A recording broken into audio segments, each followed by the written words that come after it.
Dituduh sebagai pengedar narkoba, berikut pengakuan penjelasan Irjen Teddy Minahasa. Tribunnews.com, Jakarta, ex-Kapolda Jawa Timur, Jatim, Irjen Teddy Minahasa buka suara soal tuduhan dirinya sebagai pengedar narkoba. Hal itu disampaikan Irjen Teddy Minahasa melalui keterangan tertulis kepada awak media. Kuasa hukum Irjen Teddy Minahasa, Hendy Yosodiningrat pun membenarkan soal keterangan tertulis tersebut. Dia membenarkan Irjen Teddy Minahasa yang membuat keterangan tersebut.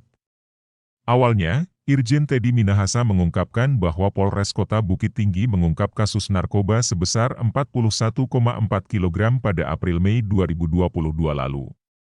Kemudian, barang bukti dilakukan pemusnahan pada 14 Juni 2022. Dan pada proses pemusnahan barang bukti ini, Kapolres Kota Bukit Tinggi beserta orang dekatnya melakukan penyisihan barang bukti narkoba tersebut sebesar 1% untuk kepentingan dinas, kata Irjen Teddy dalam keterangannya seperti dikutip Tribun News, Selasa, 18 Oktober 2022.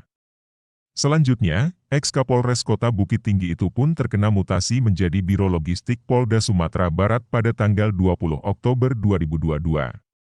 Hal ini pun membuat kekecewaan karena seharusnya ex-Kapolres itu bakal naik pangkat. Di sisi lain, Irjen Teddy yang saat itu menjabat Kapolda Sumatera Barat dianggap memberikan perintah kepada Kapolres untuk menyisihkan barang bukti. Saya sebagai Kapolda disebut telah memberikan perintah penyisihan barang bukti narkoba tersebut, ungkapnya.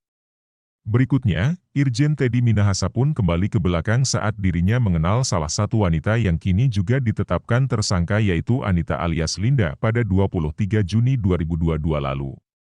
Linda, kata Teddy, pernah menipu dirinya soal informasi penyelundupan narkoba sebesar 2 ton melalui jalur laut. Saat itu, dia mengaku telah rugi 20 miliar rupiah akibat biaya operasi ke Laut Cina Selatan dari kantong pribadi.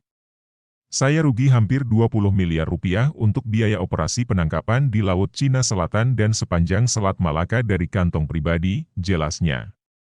Teddy kemudian kembali dihubungi Anita soal kerja sama terkait penjualan pusaka kepada Sultan di Brunei Darussalam. Anita meminta biaya kepada dirinya sebagai operasional berangkat ke Brunei Darussalam. Namun saya tidak berikan dan saya tawarkan untuk berkenalan dengan Kapolres Kota Bukit Tinggi karena yang bersangkutan ada barang sitaan narkoba, ungkap Teddy. Teddy menuturkan bahwa maksud tujuannya mengenalkan dengan Kapolres Kota Bukit Tinggi untuk menangkap Anita. Sebab, Irjen Teddy berniat membalas dendam karena pernah ditipu Anita soal operasi di Laut Cina Selatan. Sesungguhnya, niatan saya adalah untuk melakukan penangkapan terhadap Linda yang akan dilakukan oleh Kapolres Kota Bukit Tinggi dengan tujuan Anita alias Linda masuk penjara dan terbalaskan kekecewaan saya saat dibohongi selama operasi penangkapan di Laut Cina Selatan dan Selat Malaka. Kedua, Kapolres Kota Bukit Tinggi mendapatkan reward dari pimpinan karena berhasil menangkap langsung Anita alias Linda, jelas Teddy. Namun, Teddy tidak menyangka ternyata implementasi dari teknik delivery control maupun undercover oleh Kapolres tidak dilakukan secara prosedural. Karena itu, dirinya disebut terlibat dalam peredaran narkoba karena memperkenalkan Anita dan Kapolres. Disinilah saya disebut terlibat telah memperkenalkan Anita alias Linda kepada Kapolres Kota Bukit Tinggi untuk transaksi narkoba, ujarnya.